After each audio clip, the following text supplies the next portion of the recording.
Hello friends, आज हम आपके साथ बात करते हैं स्वर। स्वर क्या होते हैं? स्वर क्या होते हैं? जिन वर्णों का उच्चारण स्वतंत्र रूप में होता है, जिनके उच्चारण के लिए अन्य वर्णों की सहायता नहीं लेनी पड़े, उन्हें कहते हैं स्वर। स्वर क्या होते हैं? ये स्वतंत्र होते हैं। ठीक है, इनको बोलने के लिए हमें व्यंजनों की सहायता नहीं लेनी पड़ती। ये स्वर जैसे अ, आ, ई, उ, री, ए, ऐ, ओ, औ। ठीक है, ये होते हैं हमारे स्वर। स्वर के भेद कितने हैं? स्वर के 3 भेद हैं, ह्रस्व, दीर्घ और प्लुत। ठीक है, तो कितने भेद हैं? 3, ह्रस्व, दीर्घ और प्लुत। ह्रस्व स्वर कितनी संख्या में होते हैं? 4, दीर्घ होते हैं 7 और प्लुत ये हमारे संस्कृत में स्वर होते हैं। हिंदी में ये कोई स्वर गिनती नहीं की जाती इनकी। तो ह्रस्व स्वर क्या होते हैं? ह्रस्व स्वर वो स्वर होते हैं जिनका उच्चारण करते समय हमें एक मात्रा का समय लगे, मतलब बहुत ही कम मात्रा का समय लगता है, उसको बोलते हैं ह्रस्व स्वर।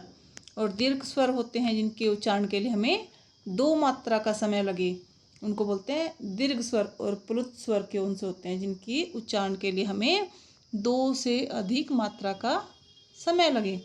देखो, आप बोल के देखो, आ, ओम। ठीक है, ई, ठीक है, ये ह्रस्व जो होते हैं ये अ, ई, उ, री। देखो, इनके बोलने में कितना कम समय लग रहा है। ये संख्या में 4 होते हैं। और दीर्घ देखो, आ, ई, उ, ए, ऐ, ओ, औ। तो इनके बोलने में ज़्यादा समय लग रहा है। तो ये हमारे हो गए हैं 4 ह्रस्व स्वर और 7 दीर्घ स्वर। कुल कितने होते हैं स्वर? संख्या में 11 होते हैं। अनुनासिक क्या होते हैं? अनुनासिक होते हैं जिनके ऊपर चांद बना होता है। ये नाक और मुख दोनों से बोले जाते हैं। इनके जब हम बोलते हैं तो नाक और मुख दोनों से हवा बाहर निकलती है। और अनुस्वार होते हैं जिनसे केवल नाक से हवा बाहर निकलती है, जैसे कि हंस और आँख, दांत। इसमें नाक और मुख दोनों से हवा निकलती है अनुनासिक में।